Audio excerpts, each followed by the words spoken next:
राधे राधे। आशा करती हूँ कि आप सभी लोग खुश होंगे, स्वस्थ होंगे, मस्त होंगे। ओम नमो भगवते वासुदेवाय।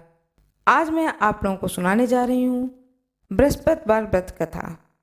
बृहस्पतिवार का दिन भगवान विष्णु को समर्पित होने के कारण इस दिन बृहस्पतिवार की कथा को अवश्य सुननी चाहिए। कहा जाता है कि यदि कोई बृहस्पति व्रत न भी करे तो भी कथा को अवश्य सुने। कथा सुनने से भी उसके सारी मनोकामनाओं की पूर्ति भगवान विष्णु करते हैं।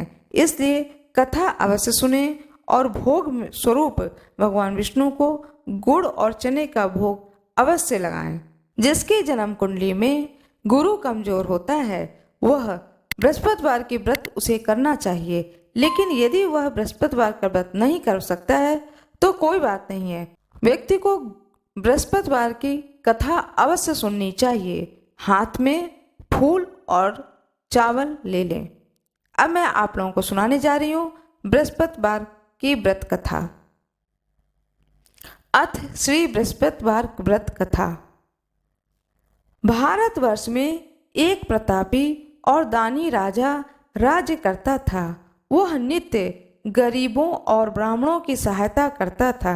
यह बात उसकी रानी को अच्छी नहीं लगती थी। वह न ही गरीबों को दान देती, न ही भगवान का पूजन करती थी और राजा को भी दान देने से मना किया करती थी।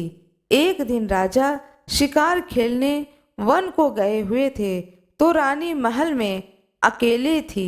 उसी समय बृहस्पति देव साधु वेश में राजा के महल में भिक्षा लेने के लिए गए और भिक्षा मांगी। रानी ने भिक्षा देने से इनकार कर दिया और कहा, हे साधु महाराज, मैं तो दान पुण्य से तंग आ गई हूँ। मेरा पति सारा धन लुटाते रहते हैं। मेरी इच्छा है कि हमारा धन नष्ट हो जाए और फिर न रहेगा बांस न बजेगी बांसुरी। साधु ने कहा, हे देवी, तुम तो बड़ी विचित्र हो। धन संतान तो सभी चाहते हैं, पुत्र और लक्ष्मी तो पापी के घर भी होने चाहिए। यदि तुम्हारे पास अधिक है तो भूखों को भोजन दो, प्यासों के लिए प्याऊ बनवाओ, मुसाफिरों के लिए धर्मशाला खुलवाओ। जो निर्धन अपनी कुमारी कन्याओं का विवाह नहीं करा सकते हैं उनका विवाह करा दो। ऐसे और कई काम हैं जिनके करने से तुम्हारा यश लोक परलोक में फैलेगा। परंतु रानी पर उपदेश का कोई प्रभाव न पड़ा। वह बोली, महाराज, आप मुझे कुछ न समझाएं। मैं ऐसा धन नहीं चाहती जो हर जगह बांटती फिरूं। साधु ने उत्तर दिया कि यदि तुम्हारी ऐसी इच्छा है तो तथास्तु। तुम ऐसा करना कि बृहस्पतिवार को घर लीपकर पीली मिट्टी से अपना सिर धोकर स्नान करना, भट्टी पर चढ़ाकर कपड़े धोना। ऐसा करने से आपका सारा धन नष्ट हो जाएगा। इतना कहकर वह साधु महाराज वहां से आलोप हो गए। साधु के अनुसार कही बातों को पूरा करते हुए रानी को केवल 3 बृहस्पतिवार ही बीते थे कि उसकी समस्त धन संपत्ति नष्ट हो गई। भोजन के लिए राजा का परिवार तरसने लगा। तब एक दिन राजा ने रानी से बोला कि हे रानी, तुम यहीं रहो, मैं दूसरे देश को जाता हूँ, क्योंकि यहाँ पर सभी लोग मुझे जानते हैं, इसलिए मैं कोई छोटा कार्य नहीं कर सकता। ऐसा कहकर राजा परदेश को चला गया। वहाँ वह जंगल में लकड़ी काट कर लाता, शहर में बेचता। इस तरह वह अपना जीवन व्यतीत करने लगा। इधर राजा के परदेश जाते ही रानी और दासी दुखी रहने लगी। एक बार जब रानी और दासी को 7 दिन तक बिना भोजन के रहना पड़ा तो रानी ने अपनी दासी से कहा, हे दासी, पास ही के नगर में मेरी बहन रहती है, वह बड़ी धनवान है, तो उसके पास जा और कुछ ले आ ताकि थोड़ी बहुत गुजर बसर हो जाए। दासी रानी की बहन के पास गई। उस दिन गुरुवार था। रानी की बहन उस समय बृहस्पतिवार की कथा को सुन रही थी। दासी ने रानी की बहन को अपनी रानी का संदेश दिया, लेकिन रानी की बड़ी बहन ने कोई उत्तर नहीं दिया। जब दासी को रानी की बहन से कोई उत्तर नहीं मिला तो वह बहुत दुखी हुई। उसे क्रोध भी आया। दासी ने वापस आकर रानी को सारी बात बता दी। सुनकर रानी ने अपने भाग्य को कोसा।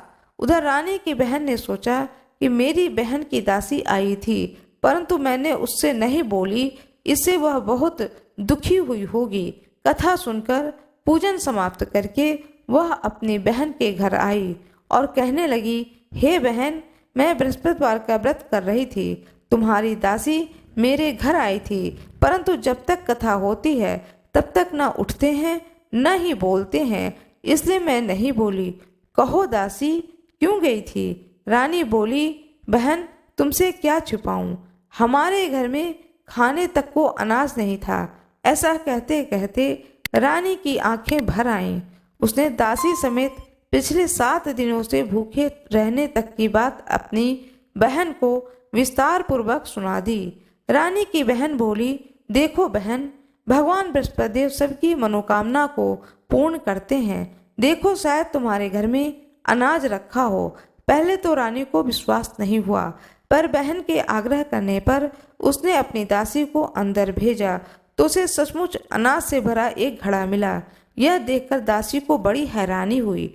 दासी रानी से कहने लगी, हे रानी, जब हमको भोजन नहीं मिलता तो हम व्रत ही तो करते हैं, लेकिन क्यों ना इनसे व्रत और कथा की विधि पूछ ली जाए ताकि हम भी व्रत कर सकें। तब रानी ने अपने बहन से बृहस्पतिवार व्रत के बारे में पूछा। उनकी बहन ने बताया कि बृहस्पतिवार के व्रत में चने की दाल और मुनक्का से विष्णु भगवान का केले की जड़ में पूजन करें तथा दीपक जलाएं, व्रत कथा सुने और पीला भोजन ही करें, इससे बृहस्पतिदेव प्रसन्न होते हैं। व्रत और पूजन विधि बताकर रानी की बहन अपने घर को लौट आई। 7 दिन के बाद जब गुरुवार आया तो रानी और दासी ने व्रत रखा। घुड़साल में जाकर चना और गुड़ लेकर आई, फिर उससे केले की जड़ तथा भगवान विष्णु का पूजन किया। जब पीला भोजन कहाँ से आए, इस बात को सोचकर दोनों बहुत दुखी थीं। चूंकि उन्होंने व्रत रखा था, इसलिए बृहस्पति देव ने उनसे प्रसन्न थे। इसलिए वे एक साधारण व्यक्ति का रूप धारण कर 2 थालों में सुंदर पीला भोजन लेकर दासी को दे दिए। भोजन पाकर दासी अत्यंत प्रसन्न हुई और फिर रानी के साथ मिलकर भोजन ग्रहण किया। उसके बाद वे सभी गुरुवार को व्रत और पूजन करने लगीं। बृहस्पति भगवान की कृपा से उनके पास फिर से संपत्ति आ गई, परंतु रानी फिर भी पहले की तरह ही आलस्य करने लगी। तब दासी बोली, देखो रानी, तुम पहले भी इस प्रकार आलस्य करती थी, तुम्हें धन रखने में कष्ट होता था, इस कारण सभी धन नष्ट हो गया, और जब जब भगवान बृहस्पति की कृपा से धन मिला तो तुम फिर से आलस्य करती हो। रानी को समझाते हुए दासी कहती है कि बड़ी मुसीबतों के बाद हमने यह धन पाया है, इसलिए हमें दान पुण्य करना चाहिए, भूखे मनुष्यों को भोजन कराना चाहिए और धन को शुभ कार्यों में खर्च करना चाहिए, जिससे तुम्हारे कुल का यश बढ़ेगा, स्वर्ग की प्राप्ति होगी और पितर प्रसन्न होंगे। दासी की बात मानकर रानी अपना धन शुभ कार्यों में खर्च करने लगी, जिससे पूरे नगर में उसका यश फैलने लगा। बृहस्पतिवार व्रत कथा के बाद श्रद्धा के साथ आरती की जानी चाहिए। एक दिन राजा दुखी होकर जंगल में एक पेड़ के नीचे आसन जमाकर बैठ गया। वह अपनी दशा को याद करके व्याकुल होने लगा। बृहस्पतिवार का दिन था। एकाएक उसने देखा कि एक निर्जन वन में एक साधु प्रकट हुए। वह साधु वेश में स्वयं बृहस्पति देवता थे। लकड़हारे के सामने आकर बोले, हे लकड़हारे, इस सुनसान जंगल में तू चिंता मग्न क्यों बैठा है? लकड़हारे ने दोनों हाथ जोड़कर प्रणाम किया और उत्तर दिया कि महात्मा जी, आप सब कुछ जानते हैं, मैं क्या कहूँ? यह कह करके रोने लगा और साधु को अपनी आत्मकथा सुनाई। महात्मा जी ने कहा कि तुम्हारी स्त्री ने बृहस्पति के दिन बृहस्पति भगवान का निरादर किया, जिसके कारण वह रुष्ट होकर तुम्हारी यह दशा कर दी। अब तुम चिंता को दूर करके मेरे कहने पर चलो तो तुम्हारे सब कष्ट दूर हो जाएंगे और भगवान पहले से भी अधिक संपत्ति देंगे। तुम बृहस्पति के दिन कथा किया करो। 2 पैसे के चने मुनक्का लाकर प्रसाद बनाओ और शुद्ध जल से लोटे में शक्कर मिलाकर अमृत तैयार करो। कथा के पश्चात अपने सारे परिवार और सुनने वाले प्रेमियों में अमृत प्रसाद बांटकर आप भी ग्रहण करो। ऐसा करने से भगवान सब मनोकामनाएं पूरी करेंगे। साधु के ऐसे वचन सुनकर लकड़हारा बोला, हे प्रभु, मुझे लकड़ी बेचकर इतना पैसा नहीं मिलता है जिससे भोजन के उपरांत कुछ बचा सकूं। मैंने रात्रि में अपनी स्त्री को व्याकुल देखा है। मेरे पास कुछ भी नहीं है जिससे मैं उसकी खबर मंगा सकूं। साधु ने कहा, हे लकड़हारे, तुम किसी बात की चिंता मत करो। बृहस्पति के दिन तुम रोजाना की तरह लकड़ियां लेकर शहर को जाओ। तुमको रोज से दुगना धन प्राप्त होगा, जिससे तुम भली भांति भोजन कर लोगे तथा बृहस्पति देव की पूजा का सामान भी आ जाएगा। इतना कहकर साधु अंतर्ध्यान हो गए। धीरे धीरे समय व्यतीत होने पर वही बृहस्पतिवार का दिन आया। लकड़हारा जंगल से लकड़ी काटकर किसी शहर में बेचने गया। उसे उस दिन और दिन से अधिक पैसा मिला। राजा ने चना गुड़ आदि लाकर गुरुवार का व्रत किया। उस दिन से उसके सभी क्लेश दूर हुए। परंतु जब दोबारा गुरुवार का दिन आया तो बृहस्पतिवार का व्रत करना भूल गया। इसलिए बृहस्पति भगवान नाराज हो गए। उस दिन उस नगर के राजा ने विशाल यज्ञ का आयोजन किया तथा शहर में यह घोषणा करा दी कि कोई भी मनुष्य अपने घर में भोजन न बनावे, न आग जलावे। समस्त जनता मेरे यहाँ भोजन करने आवे। इस आज्ञा को जो न मानेगा उसे फांसी की सजा दी जाएगी। इस तरह की घोषणा संपूर्ण नगर में करवा दी गई। राजा के आज्ञा अनुसार शहर के सभी लोग भोजन करने गए, लेकिन लकड़हारा कुछ देर से पहुंचा।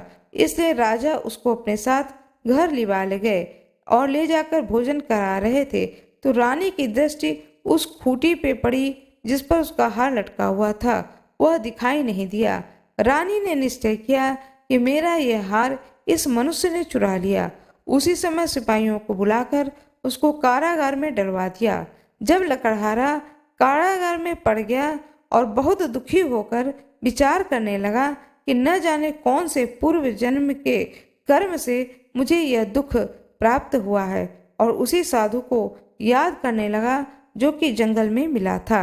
उसी समय तत्काल बृहस्पति देव साधु के रूप में प्रकट हुए और उसकी दशा को कहने लगे, अरे मूर्ख, तूने बृहस्पति देव की कथा नहीं करी, इस कारण तुझे यह दुख प्राप्त हुआ।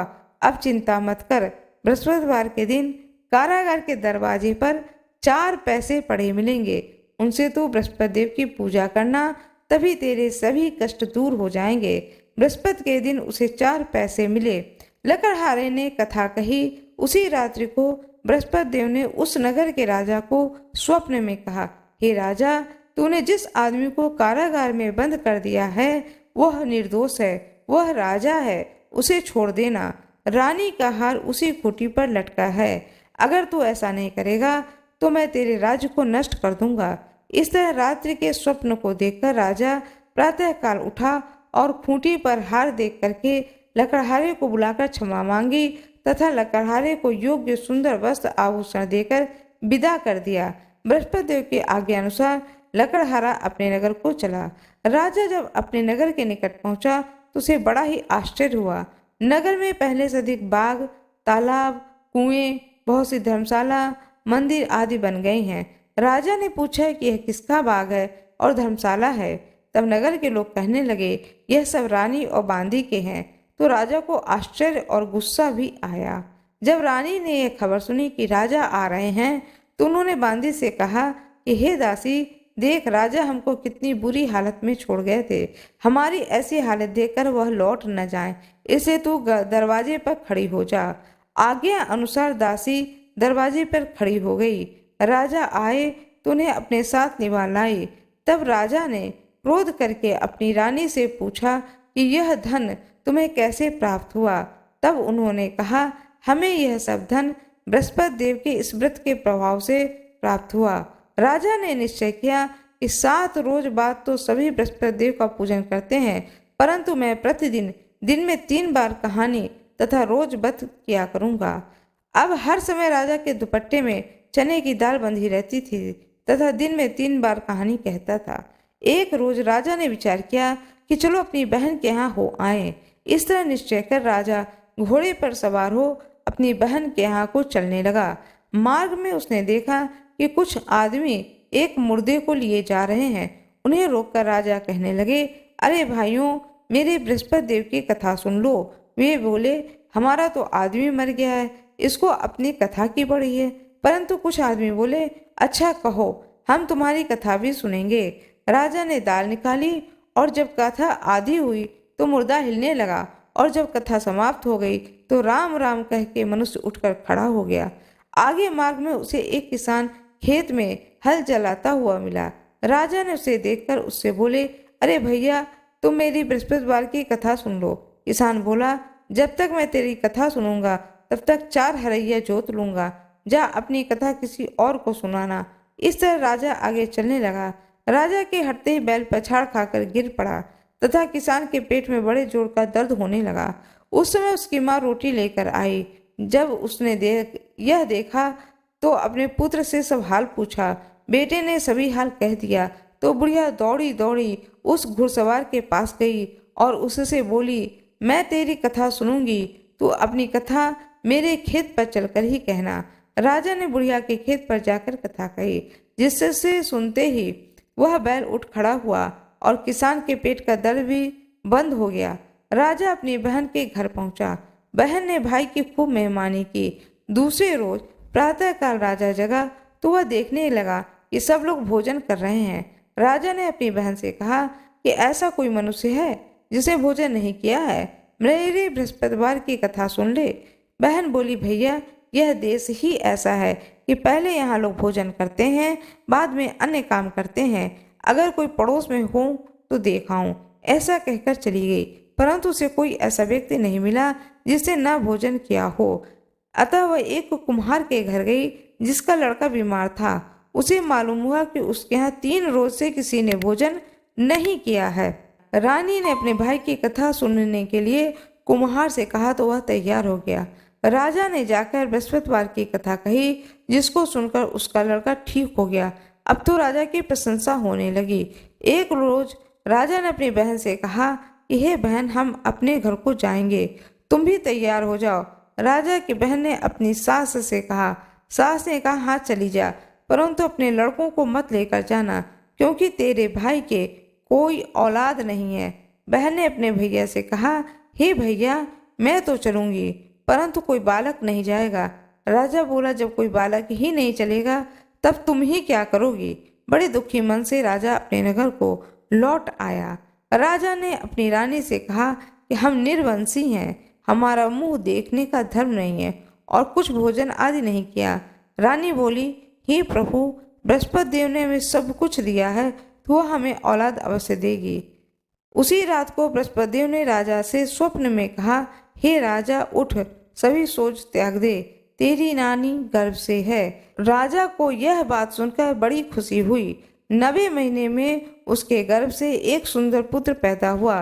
तब राजा बोला, हे रानी, स्त्री बिना भोजन के रह सकती है, पर बिना कहे नहीं रह सकती। जब मेरी बहन आए तो तुम उससे कुछ कहना मत। रानी ने सुनकर हाँ कर दिया। जब राजा की बहन ने यह शुभ समाचार सुना तो बहुत खुश हुई तथा बधाई लेकर अपने भाई के यहाँ आई। तभी रानी ने कहा, घोड़ा चढ़कर तो आई नहीं, गधा चढ़ी आई। रानी की बहन बोली, भाभी, मैं इस प्रकार न कहती तो तुम्हें औलाद कैसे मिलती।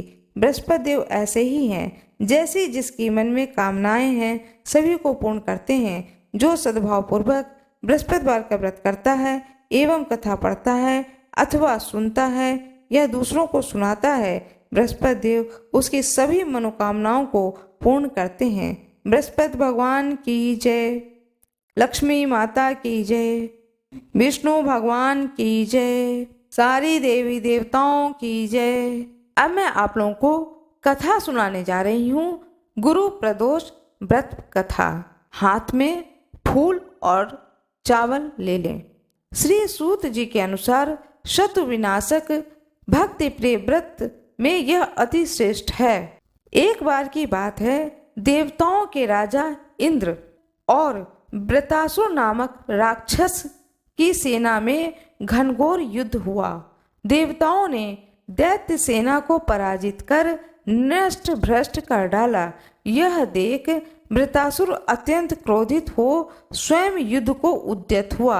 आसुरी माया से उसने विकराल रूप धारण कर लिया। सभी देवता भयभीत हो गुरुदेव बृहस्पति की शरण में पहुँचे। बृहस्पति महाराज बोले, पहले मैं तुम्हें वृत्रासुर का वास्तविक परिचय दे दूं। वृत्रासुर बड़ा प्रतापी और तपस्वी कर्मनिष्ठ है। उसने गंधमादन पर्वत पर घोर तपस्या कर शिव जी को प्रसन्न किया। पूर्व समय में वह चित्ररथ नाम का राजा था। एक बार वह अपने विमान से कैलाश पर्वत चला गया। वहां शिव जी के वाम अंग में माता पार्वती को विराजमान देखकर वह उपहास पूर्वक बोला, हे प्रभु, मोह माया में फंसे होने के कारण हम स्त्रियों के वशीभूत रहते हैं, किंतु देवलोक में ऐसा दृष्टिगोचर नहीं हुआ कि स्त्री आलिंगनबद्ध हो सभा में बैठे। चित्ररथ के यह वचन सुनकर सर्वव्यापी शिव शंकर भगवान हंसकर बोले, हे राजन, मेरा व्यवहारिक दृष्टिकोण पृथक है। मैंने मृत्युदाता कालकूट महाविष का पान किया है, फिर भी तुम साधारण जन की भांति मेरा उपहास उड़ाते हो। माता पार्वती क्रोधित हो चित्ररथ से संबोधित हुई। माता पार्वती ने क्रुद्ध होकर के कहा कि अरे दुष्ट, तूने सर्वव्यापी महेश्वर के साथ में मेरा भी उपहास उड़ाया है। अतएव मैं तुझे वह शिक्षा दूंगी कि तू फिर ऐसे संतों के उपहास का दुस्साहस नहीं करेगा। अब तू दैत्य स्वरूप धारण कर और विमान से नीचे गिर। मैं तुझे श्राप देती हूँ। जगदम्बा भवानी के अभिशाप से चित्ररथ राक्षस योनि को प्राप्त हुआ और त्वष्टा नामक ऋषि के श्रेष्ठ तप से उत्पन्न हो वृत्रासुर बना। गुरुदेव बृहस्पति आगे बोले, वृत्रासुर बाल्यकाल से ही शिव भक्त रहा, अतः हे इंद्र, तुम बृहस्पति प्रदोष व्रत कर भगवान शंकर को प्रसन्न करो। देवराज ने गुरुदेव की आज्ञा का पालन कर बृहस्पति प्रदोष व्रत किया। गुरु प्रदोष व्रत के प्रभाव से इंद्र ने शीघ्र ही वृत्रासुर पर विजय प्राप्त कर ली और देवलोक में शांति छा गई। अतः प्रदोष व्रत हर शिव भक्त को अवश्य करना चाहिए।